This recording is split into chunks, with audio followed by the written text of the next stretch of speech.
అందరికీ ప్రభువైన యేసుక్రీస్తు వారి నామంలో హృదయపూర్వకంగా వందనాలు. ఒకసారి ఈ వీడియోను అందరూ కూడా గమనించండి ప్రియులారా.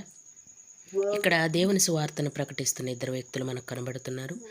వారు అందరూ అంతటా మారుమనసు పొందాలి, ప్రతి వ్యక్తి మారుమనసు పొందాలని దేవుడు కోరుకుంటున్నాడు అని చెప్పి ప్రకటిస్తున్నారు. ఇంతలోపే అక్కడికి ఒక నిజంగా గ్రుడ్డితనం కలిగిన ఒక స్త్రీ అక్కడికి వచ్చింది. తను జారి పడిపోయింది.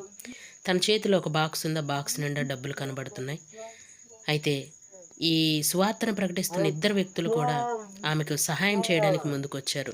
కానీ సహాయం చేస్తున్నట్టుగానే చేస్తూ వారు చూడండి డబ్బులు ఎలా దోచుకుంటున్నారో, తమ జేబుల్లో ఎలా నొక్కుంటున్నారో చూడండి. ఒకసారి గమనించండి. ఇది ఎంత బాధాకరమైన విషయం. సువార్తను ప్రకటిస్తున్నటువంటి వీళ్ళు దేవుని రాజ్యాన్ని, నీతికి రాజు అయినటువంటి ఆ క్రీస్తును ప్రకటిస్తున్నటువంటి వీళ్ళు డబ్బును తమ జేబుల్లో నొక్కుకోవడం ఎంత బాధాకరమైన విషయం. ఆ స్త్రీ అడుగుతోంది, అందరూ కూడా పెట్టెల్లో పెట్టండి, నా డబ్బులు నా పెట్టెలో పెట్టండి అని అంటే పెడుతున్నాం అని చెప్తూనే తమ జేబుల్లో పెట్టుకుంటున్నారు. ప్రియులారా, దేవుడు చెప్పాడు కదా, ధనాపేక్ష సమస్త కీడులకు మూలం, దాని మీద అపేక్ష వద్దు అని చెప్పాడు. ధనాపేక్ష లేని వారై ఉండండి అని చెప్పాడు.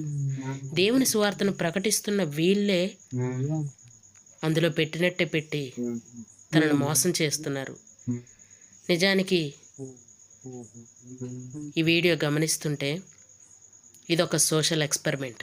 మరలా చూడండి, ఏమీ తెలియనట్టుగా యథావిధిగా మరలా ఏం చేస్తున్నారు? రిపిటెన్స్ అంటే మారు మనసు గురించి ప్రకటిస్తున్నారు. వెంటనే ఆ స్త్రీ రియాక్ట్ అయ్యి అంటుంది, నిజమే దేవుడు మారు మనసు కావాలని కోరుకుంటున్నాడు, కానీ మీకెక్కడుంది మారు మనసు? నేను ఒక సోషల్ ఎక్స్పెరిమెంట్ చేస్తున్నాను, మీరు డబ్బులు మీ జేబుల్లో నొక్కుకోవడం నేను చూశాను. మీకేది మారు మనస్సు? ముందు మీరు మారండి, ఇవ్వండి, నా డబ్బులు నాకు ఇచ్చేయండి అని చెప్పి తన డబ్బులు తను తీసుకుంటుంది. నేను గమనించాను మీరు డబ్బులు జేబుల్లో పెట్టుకోవడం. నిజానికి నేను గుడ్డిదాన్ని కాదు. నేను చేస్తున్న సోషల్ ఎక్స్పెరిమెంట్లో నీతిగా నిజాయితీగా ఎవరుంటారా అని చూస్తున్నాను. కానీ దేవుని సువార్తను ప్రకటిస్తున్న మీరే లేరు అని చెప్పి ఆ స్త్రీ మాట్లాడుతూ, ఇచ్చేయండి నా డబ్బులన్నీ అని అడుగుతుంది. వెంటనే తమ దగ్గర ఉన్న డబ్బులన్నీ ఇచ్చేశారు.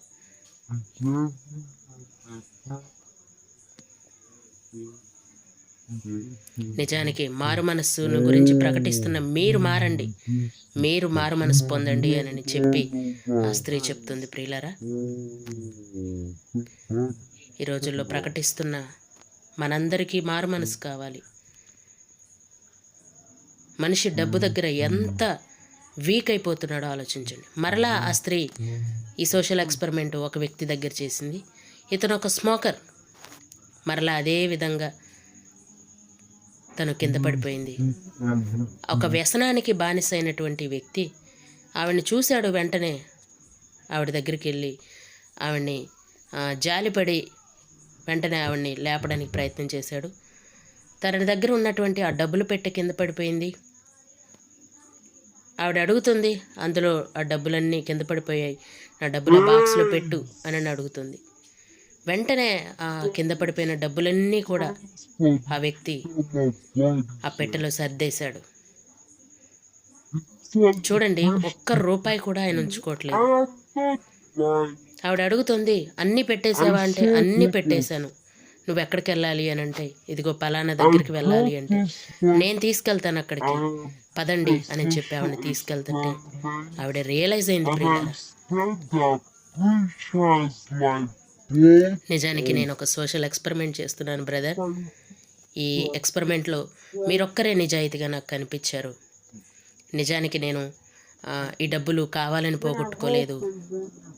ఈ సోషల్ ఎక్స్పెరిమెంట్లో నిజాయితీగా ఎవరు ఉంటారా అని నేను కనిపెడుతూ ఉన్నాను. చాలామంది దీంట్లోంచి తప్పిపోయారు.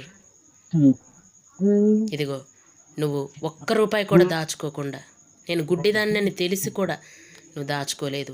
నిజానికి నేను గుడ్డిదాన్ని కాదు.